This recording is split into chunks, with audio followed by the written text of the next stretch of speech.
nosotros sí, nos duele mucho. Están muriendo miles de animales, la fauna, la biodiversidad en general, y todavía se está pensando en aumentar las penas de 6 a 12 años de cárcel. ¿En serio?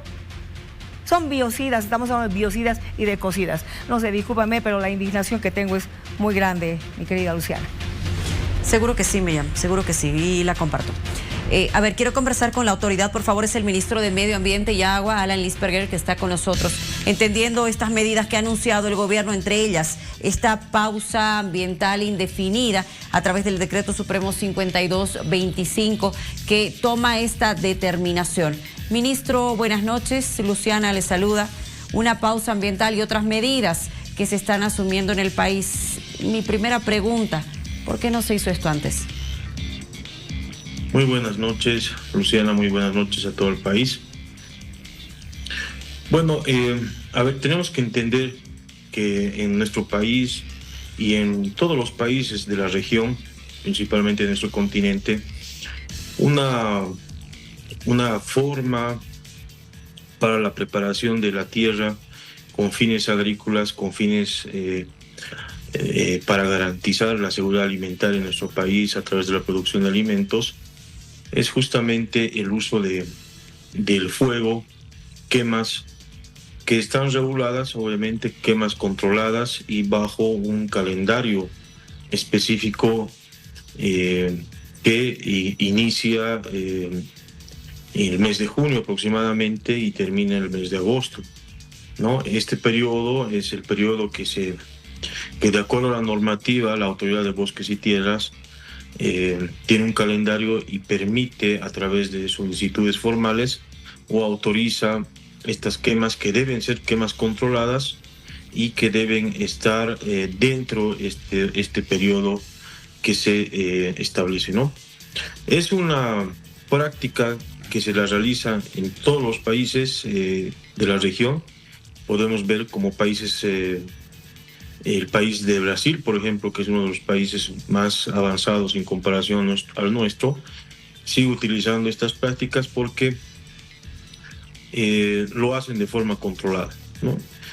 En este contexto es que se ha trabajado, se ha calendarizado para poder controlar estas quemas. Sin embargo, aquí también tenemos que hacer un llamado a la reflexión de nuestros productores. Muchas de estas quemas no han sido controladas.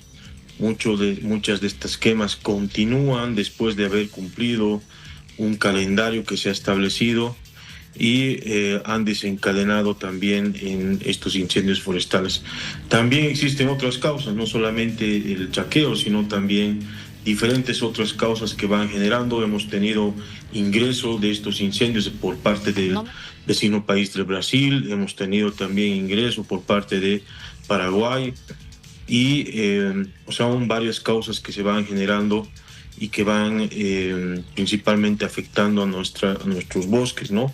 Muchas de estas quemas se generan en pastizales y a veces por la falta de este control se van trasladando o se van afectando otras áreas, ¿no?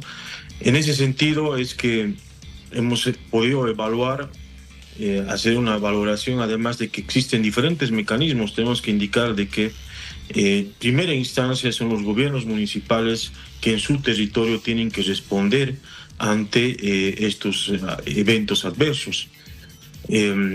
Posteriormente también las gobernaciones y el gobierno nacional. Existe la ley 602 de gestión de riesgos, donde se activan diferentes mecanismos. Una vez agotadas las capacidades municipales, se declaran o emergencia o en desastre, y así posteriormente a las gobernaciones y al gobierno nacional. Entonces, existe pues un trabajo, un periodo de combate, de atención, de respuesta. Nosotros como gobierno nacional, desde el primer incendio hemos respondido sin necesidad de activar todos estos procedimientos, coadyuvando con el trabajo de los gobiernos municipales, de las gobernaciones, y esperando también que se vayan cumpliendo estos mecanismos para poder facilitar el acceso a los recursos, para poder habilitar rápidamente también el apoyo tanto de las gobernaciones, en este caso del gobierno nacional. Pero ministro, permítame, sí, ministro, sí, buenas sí, noches. Permítame, ministro, buenas noches. Ministro, más allá de llamar a la reflexión a quienes están quemando, se necesitan acciones por lo visto más contundentes. Acaba de decirnos un teniente coronel que está en la zona de desastre que han visto en un sobrevuelo hoy gente que se alista para seguir quemando. No van a alcanzar los bomberos del mundo ni los aviones cisternas del mundo para apagar el incendio de Bolivia si no se frena a quienes están quemando. ¿Qué va a hacer el gobierno en relación a estas personas que han sido vistas hoy alistándose para seguir chaqueando y quemando a pesar de la pausa ambiental que se ha decretado? Sí, el día de hoy, más allá de la... Bueno, por un lado, hemos informado también el día de hoy, nuestro hermano presidente ha remitido un proyecto de modificación al Código Penal, incrementando la privación de libertad a las personas que generen estos incendios. Podemos resaltar que las personas que incurran en la quema, en la generación de incendios forestales en tierras fiscales, áreas protegidas, bosques, tierras forestales, humedales y pastizales, se incurrirán en una privación de libertad de 6 a 12 años, ¿no? Y así hemos en diferentes casos, por ejemplo, en casos que para la provocación de incendios comunes, que antes teníamos de 2 a 4 años, hemos incrementado la privación de libertad de 5 a 8 años. ¿Qué se quiere lograr con esto? Que realmente estas personas que van generando estos incendios forestales, que van provocando alevosamente y con otros fines estos incendios, sean sancionados y puedan ser privados de libertad, porque hasta la fecha los años generaban un contexto de que estas personas no ingresen o se acojan a procedimientos abreviados y por tanto no sean sancionados con una privación de libertad. No, ahora con esta propuesta que esperamos que en la Asamblea sea aprobada lo más antes posible, vamos a poder identificar y además sancionar y evitar que esta gente vuelva al campo, vuelva a nuestros bosques a seguir incendiando. Esto por un lado. Por otro lado, también hacía mención usted al decreto supremo que se ha aprobado el día de hoy. Y en el decreto supremo tenemos nosotros, por un lado, la declaratoria de pausa ambiental ecológica, que en términos más claros es la prohibición definitiva e indefinida de quemas en el territorio nacional. Por tanto, con este decreto se prohíbe toda quema en todo el territorio nacional. Ministro. Y no existe ninguna autorización de forma indefinida, pero también el decreto incluye, por ejemplo, en el artículo 4, en el artículo 5, por ejemplo, el refuerzo del resguardo, y esto a través de la participación activa del Ministerio de Defensa y del Ministerio de Gobierno, para que a través de estas instancias se pueda mejorar el control y también poder aprender a todas estas personas que estarían generando los incendios. Habría que ver cuál es el efecto que se ha tenido en estos últimos días y cuántas personas hay aprendidas y han sido enjuiciadas por este biocidio. Ministro, voy a reiterarle mi consulta. ¿Por qué no la acción antes? Y esta es una de las críticas que se ha recibido por parte incluso desde la Asamblea Legislativa y activistas. ¿Por qué no haber tomado acciones antes? ¿Por qué no haber solicitado ayuda internacional antes, cuando ya existía una emergencia en el país? Estamos con los incendios desde el mes de julio en el territorio nacional. Evidentemente el 2023 esta situación se repitió, no tan grave como la de ahora, pero empezó después. Este 2024 ha empezado antes. Y otra consulta, si me lo permite. El 24 de agosto se instaló este gabinete de monitoreo. ¿Tuvo resultados? ¿Funcionó de algo? Sí, es importante que todas las acciones se orienten bajo información técnica y científica.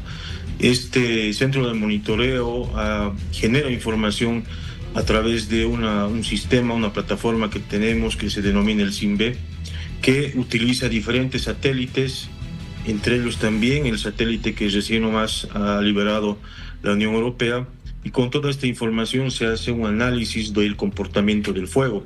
Se va cruzando información con el trabajo en tierra y aéreo para poder establecer cuál es el comportamiento, los puntos y además cuál sería el escenario meteorológico en el que se tiene que operar. Con esta información se destinan pues las tropas, se destinan a los bomberos, el personal operativo, para que vaya a sofocar un incendio y que no genere mayor impacto, ¿no? Entonces es importante trabajar en lo operativo a partir de información técnica que se va generando día a día, ¿no?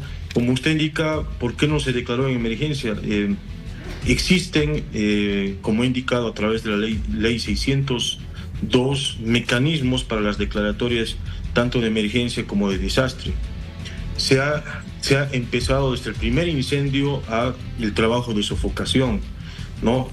Obviamente este trabajo en algún momento ha sido rebasado, tanto por las capacidades municipales, porque en primera instancia tiene que responder el municipio, en segunda instancia la gobernación y posteriormente el gobierno nacional, ¿no? Las capacidades tanto de las gobernaciones recientemente, hace días atrás, han sido rebasadas y se han declarado en desastre tanto la gobernación de Santa Cruz y la gobernación del Beni, e inmediatamente nosotros nos hemos declarado, no hemos esperado ni un día más, en emergencia nacional. A partir de ello, no significa que es recién ese día que hemos empezado a trabajar.